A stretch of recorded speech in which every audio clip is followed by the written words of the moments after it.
They just where can our kids have a bad day? Where can our kids fight with each other?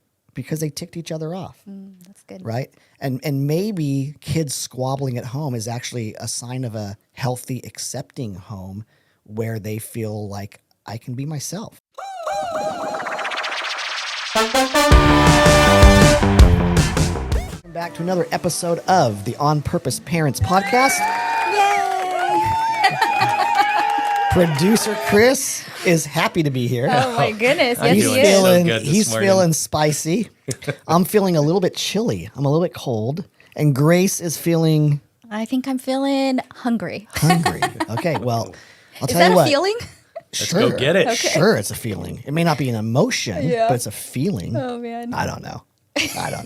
Anyway, you're hungry. You're in a state of hungry. I'm in a state Yeah. of hunger. Little dog's got to eat. Well, then let's jump into today's topic. All right. let's do As it. we like to do once every now and then, this is only the second time we've done it, but we like to do it, is about every 4 or 5 episodes, we sort of hit pause on talking about things that we think are important, and hopefully our viewers and our listeners find them important and helpful. But we like to toss it out to the On Purpose Parent podcast crowd who submit questions. They do that through our text message. How do they follow us on text if they want to receive our texts? Text the word parents to 83,000. Awesome. And if you have a question you'd like to submit via email, you can send that to us at parents@saddleback.com. Yeah. I got that right. You did. You Parents did so at good. saddleback.com. You can submit a question. We will eventually get to the questions, depending on how many there are at any given time. We try to only do about 3 per episode, so it could take us a while to get to your question if it's kind of backlogged.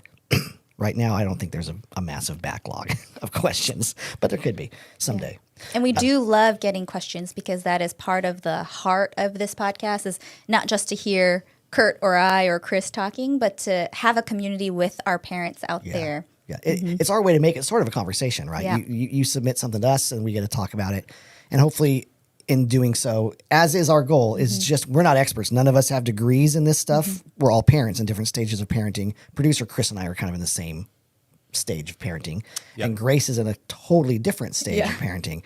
But collectively, you know, we have some experiences that we like to share with others, and that's really what we bring to the table. We don't have degrees or any of that kind of stuff. So today we've got how many questions, Chris? 3. Producer Chris, 3 questions. Yeah. You're just going to toss out a question. Grace and I will each take a swipe at it. Producer Chris, jump in at any time. Yeah. As long as you raise your hand and ask for permission. So raise your hand at any time. Grace and I will pretend to ignore it, or we'll acknowledge You know, it. I think producer Chris has the button to mute both Oh, of he us. does. Actually, This he's is- the this one is with true. the power over He there. He does hold all the power. Very All right. perceptive. Let's jump right into it. All right. Yeah, so about a month ago, we had 150 questions roll in, and I would say probably about 10 of those had to do with helping my kids get along better. Oh, yeah. So for because sure. you have, the arguing, the fighting, all that kind. So the question to you guys, how can I help my kids get along better with each other? Great question. Yeah.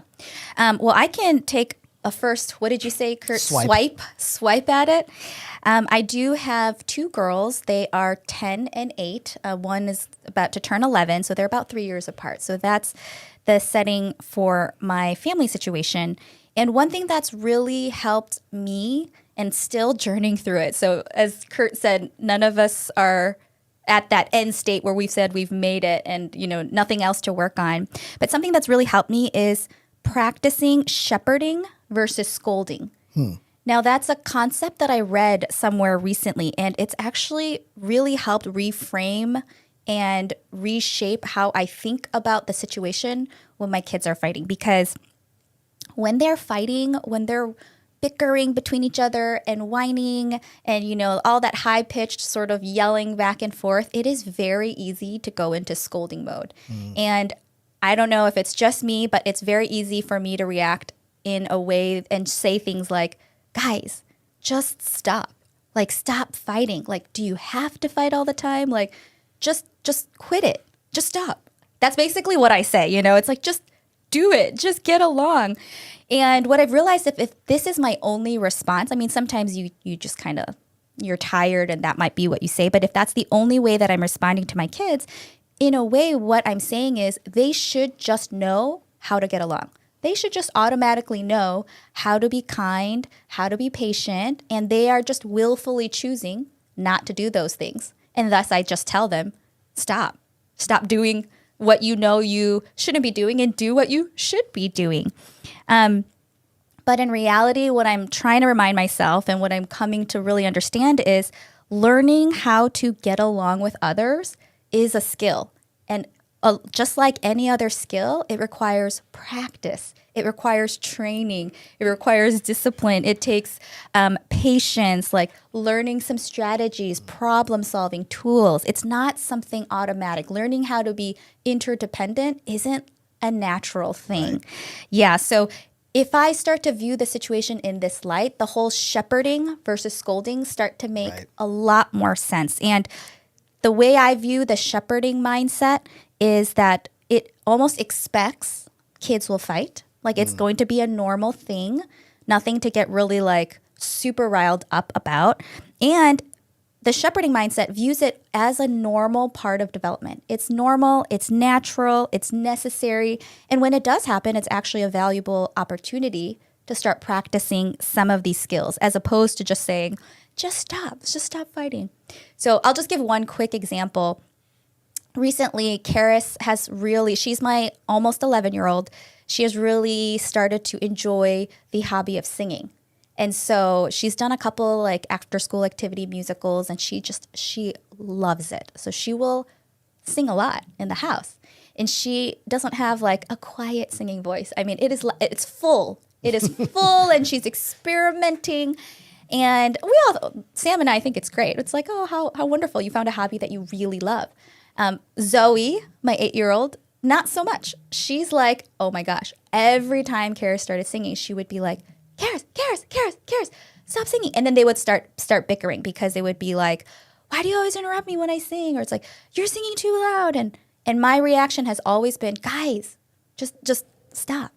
Just stop fighting with each other. Figure it out.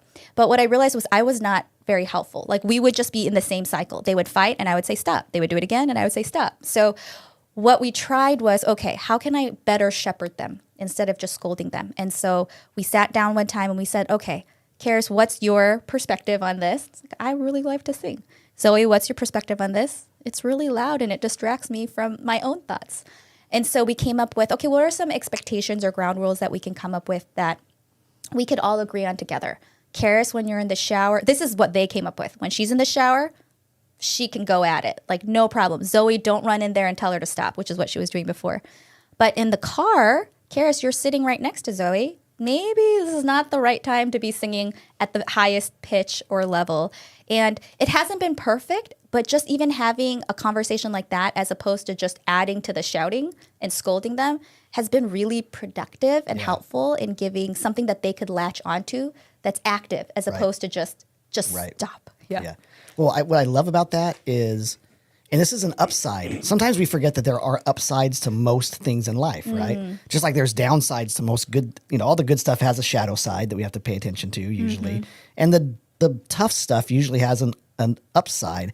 And one upside to our kids not getting along is what you just modeled is it's an opportunity to teach them some conflict resolution.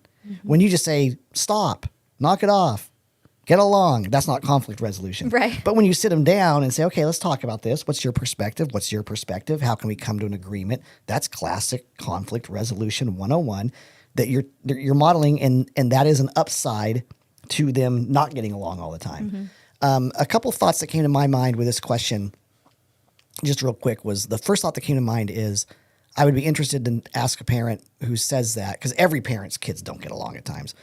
But one question would be, what is your definition, or what do you mean by getting along? Does it mean they never squabble? They squabble a little bit less? They only fight over the important stuff? Or they only fight when one of them was wronged and the other one is rightfully so, maybe speaking up, sticking up, standing up for himself or herself? Like, what's your expectation? What does getting along look like? Which might be a good starting point. I think sometimes parents, we might have some really unrealistic expectations of what that looks like. So I would want to know, how old are your kids? What's the age difference between your kids? boys, brothers and sisters are going to get along different and squabble differently than two sisters. Yeah. Two twins are going to simultaneously be each other's best buddy and worst enemy because of the proximity right? And sometimes squabbling is a sign of closeness, right? This is a little bit of a tangent, but I'll get to it real quick. A lot of people will say, like, why are my kids so well behaved out in public, but at home, right? Or why don't my kids don't squabble when they're with other people, but they squabble at home? Right. And I heard this once. I can't remember who I heard it from, but he or she was talking about, or I read it. I can't remember where I heard it, but basically, home is a safe place, or home should be a safe place. Our kids have to perform everywhere. They have to be on their best behavior everywhere, at school, on the soccer field, at their friend's house. Like, they're always needing to be on their, when we go to grandma's house, we probably give them a lecture. Hey, you guys, be sure to behave. Grandma and grandpa are getting a little bit older. We don't want to upset them. So true. So where can where can our kids have a bad day? Where can our kids fight with each other? Because they ticked each other off. That's good. Right? And maybe kids squabbling at home is actually a sign of a healthy, accepting home where they feel like, I can be myself. I don't have to act kind all the time. I can express frustration. Just something to think about. What I've learned over the years is kids are notorious for squabble, fight, but they also have each other's back. Right? It's the classic, I can fight with my sister, I can tease my sister, but you better not. And so I would really weigh out, is there not getting along, just typical sibling stuff? Probably. It's pretty rare that there's a real deeper, we don't like each other. There's an issue going, one of them is really unlikable and treats the other one really horrifically. That exists. Most of the squabbling, it just gets on our nerves as parents. But a lot of it is because they're close and they're friends and they're buddies. And, my brother and I didn't fight that much because he was 3.5 years older than me. So we were hardly ever even in the same room together. He had his life, I had mine. So we didn't squabble primarily because we didn't hang out ever. We were never really together when we were at the squabbling age. Now we're together all the time. And we don't squabble either because we kind of learned not to. But plus, he's 6'4". And so that's a good reason. I've learned. The few times I did squabble with him when we were teenagers didn't work out so well for me. 6'4"? Yeah. Wow. And probably, I don't know, he's probably 300 pounds. Wow. He's the anti-Kurt, yes, for sure. All right, so there you go.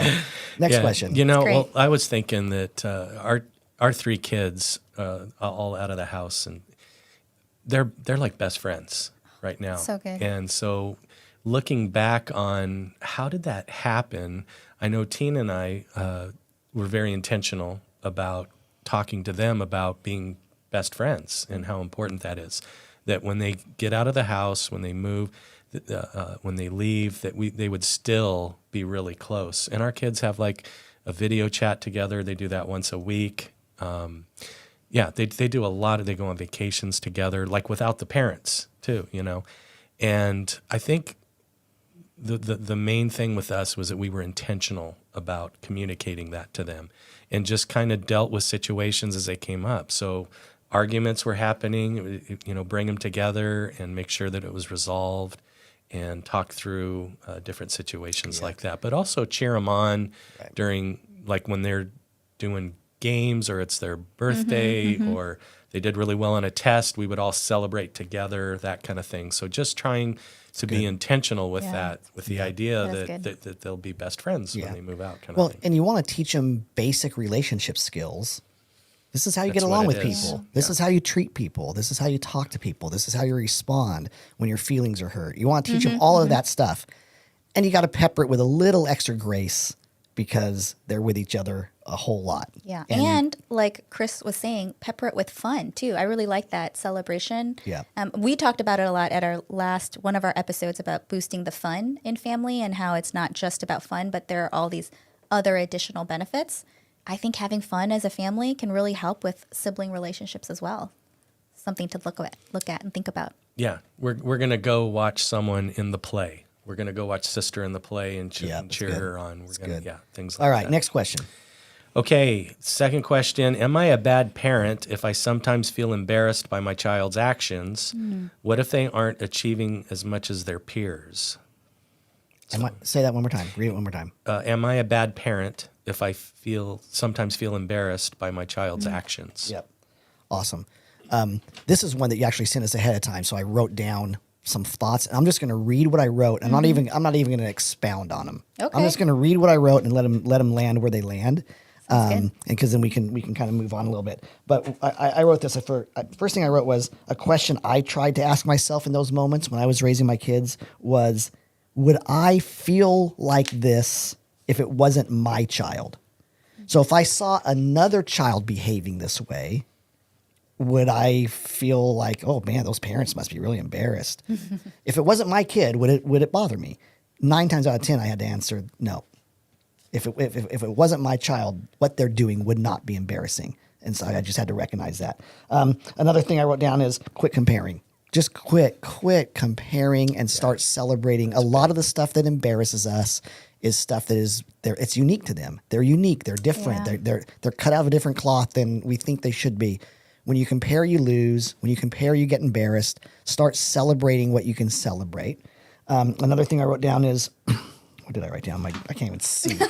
Holy smokes. I wrote down, is their behavior somewhat age appropriate? Right? Maybe, a behavior, an embarrassing behavior for a 12-year-old might be embarrassing if it's because it's appropriate for a 5-year-old, but not for a 12-year-old.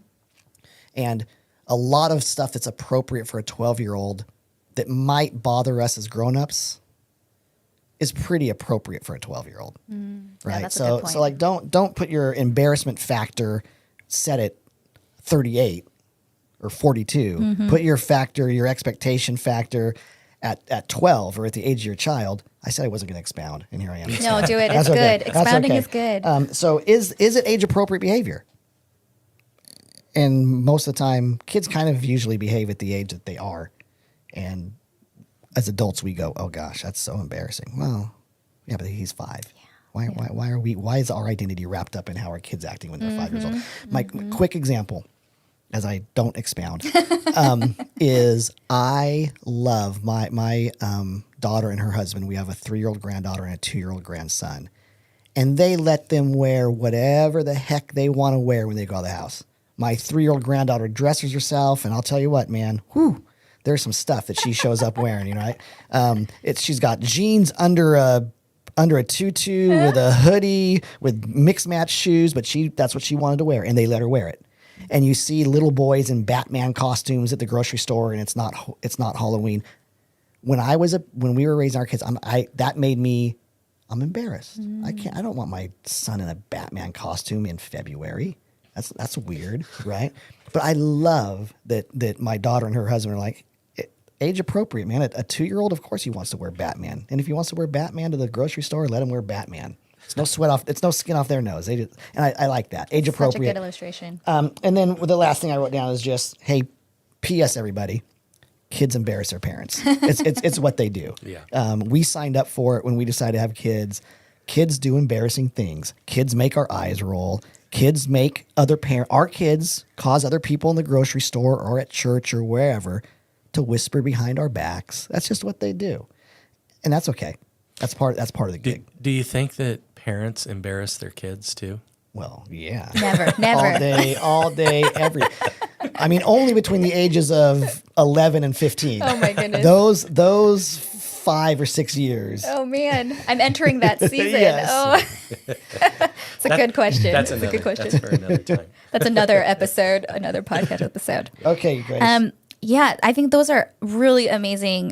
Just ways to kind of check our thinking, and that's sort of my tip here. First of all, to the person who wrote this question, I do want to say, no, you are not a bad parent for having that thought or for having that feeling. Yeah. What it means is you're human. It means you have feelings. And as humans, we get embarrassed. And sometimes I think we make ourselves feel really guilty for having certain feelings that aren't like considered to be the best or the right, quote unquote, right feelings to have towards our kids. But it is normal. It is natural. You're not strange. You're not a bad parent for having these feelings. What I will say, though, is I think it is a good opportunity to ask yourself what might be going on inside when you do feel that way. And so that's my encouragement on this question is to really try to see and do some introspection on what might be underneath your embarrassment for your kid. And there could be a lot of reasons, a lot of situations, and I'll just share just one thing that came to my mind. One thing to possibly explore is that one root of being embarrassed about our kids may stem from deep down ourselves just not accepting who we are ourselves and striving for some standard of behavior or performance to get this approval or to avoid judgment or condemnation that we're so used to doing our whole life that then when we have kids, it's very easy to project that standard of behavior or performance onto our kids. And our kids, when they don't meet that standard, trigger that on discomfort in us because we can't control their behavior perfectly the way that we would do to get that acceptance or whatever it is that you're doing to feel good about yourself.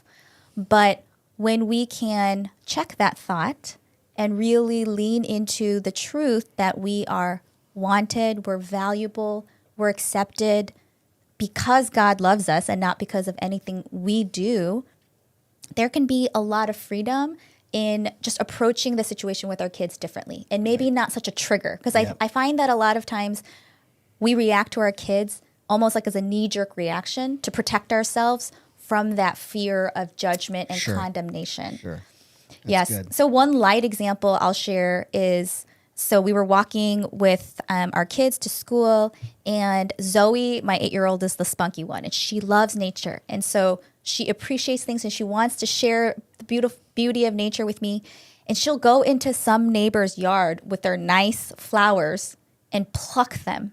And I'll be like, so this happened one time. She plucked this flower, and she was really excited to give me this flower. Look, Mom, I plucked this lovely flower in someone's garden for you. And we were with other kids and other parents. And my knee-jerk reaction was, oh my gosh, like that's not appropriate behavior. You don't go into someone's yard and pluck a beautiful flower. And so my knee-jerk reaction in that moment was, okay, I have to scold her because people are watching. And what are they going to think? I'm a parent that lets their kid go wild. And so my knee-jerk reaction was, Zoe, no, don't do that. Like, you can't pluck flowers from people's yards. You do not want to raise a flower plucker because that's like a gateway crime. It's a gateway crime, without a doubt.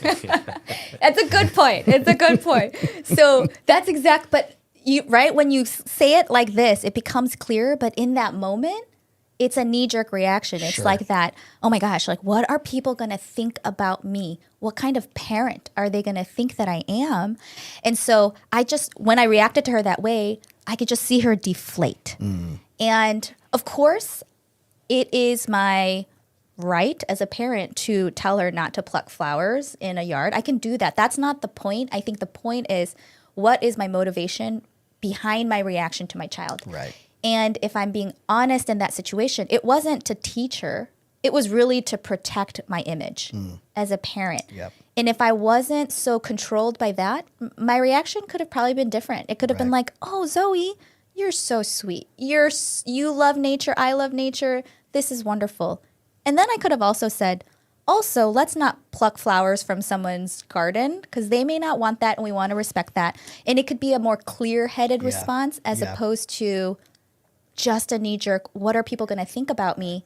And that being this stressor on my life as a parent. Well, and that, going back to the question, am I a bad parent if, and you answer, of course not. Of course not. You're not a bad parent if you feel embarrassed at times.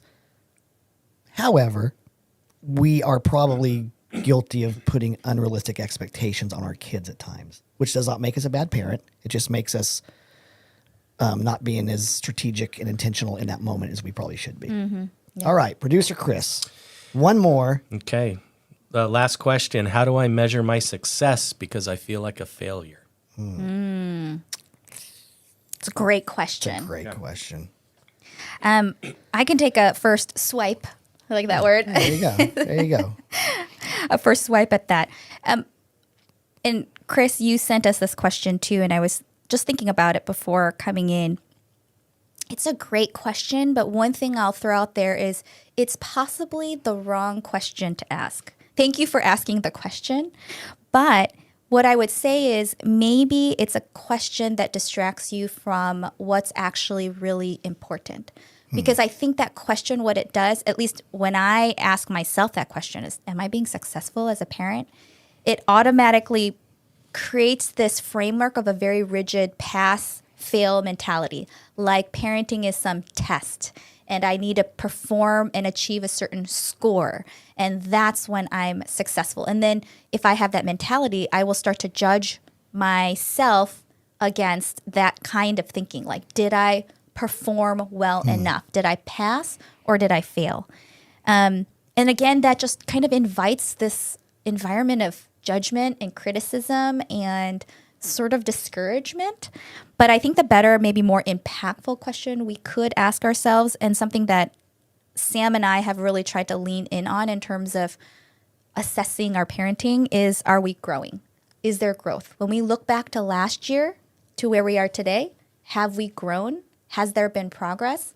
And I think that is such a better marker of how you could evaluate how you're doing, more than just what is the specific measurement that will then deem me as a good parent. It's, we're all in different stages of journeys in parenting. And so really, are we making progress? Are we learning more than what we did before? Are we expanding? Are we building better connections step by step, little by little?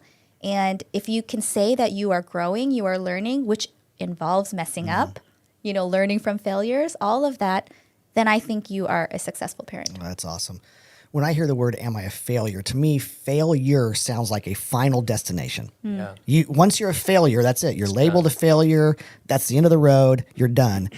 So I do think as parents, we fail all the time. We fail all the time. We come up short. We miss the mark. We say things we shouldn't. We hopefully then have to go apologize, right? One of the worst things we do as a parent, and one of the best things we do as a parent, is when we actually ask our kids for forgiveness, right?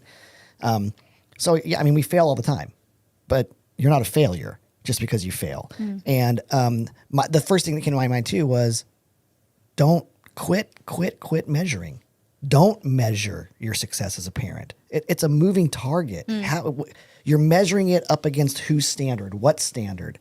I would say, instead of like measuring your success, have some goals, have some family values, have some things that are important to you as a parent. If you're married, you and your spouse, that you've said, hey, these are the 5 or 6 things that we're really trying to go after. And those 5 or 6 things probably change from age to age and your parenting stage. For us at On Purpose Parents, we've listed one example of a goal that's sort of it's the foundation of all of our conversations, or what we kind of are thinking in the back of my mind. And that's, we would say an example of a goal would be to raise interdependent, lifelong followers of Jesus who want to make a kingdom contribution. That's an example of, hey, have a goal where you hope this whole parenting journey leads you and your children. And then you pray and you adjust and you hope for the best and you trust that God loves our kids more than we do. It's kind of hard to fathom that, but God loves our kids more than we do. And he entrusts them to us. And along the way, and at a certain age, our kids are going to do what they do. As a youth pastor, I talk to so many parents who have older teenage children who are making bad decisions. And the parents oftentimes blame themselves. And they feel like failure. Where did we go wrong? What should we have done different? Well, there might have been some things you should have done different. I don't know. And yet I see people who you go, I don't think you could have done anything different. At some point, human beings, kids, they do what they want to do. They make their own decisions, and we have no control over that. And so to measure our success based on that, I think is a dangerous place. So I would say don't measure. Have some goals. Shoot for some things. Pray like crazy. There's a classic proverb that says, I'll paraphrase it, but it says, if you raise a child in the way that he or she should go, when they're old, they won't depart from it. It's not a promise. It's wisdom. It's in the book of Proverbs, which is a wisdom book. So it's wisdom, right? It's generally speaking, wisdom says if you raise a child in the way that they should go, when they're old, they won't depart from it. They might wander like crazy. They might make all kinds of mistakes, but wisdom says, you know what? Most of the time they come back around to the way they were raised. And sometimes as parents, we measure our success at the wrong times. At the wrong times, when they're as far away as they could possibly be. Now we're a failure, but they'll come back. They'll come around. They almost always do. So I think that's kind of something worth remembering. It's really good. Okay, that's it. 3 questions. 3 questions. We took a little bit longer than I think we had hoped to, but hopefully that was helpful. If you want to follow us, producer Chris, give everybody the deets. The deets. Did you like that? Yeah, I know. It's so hip.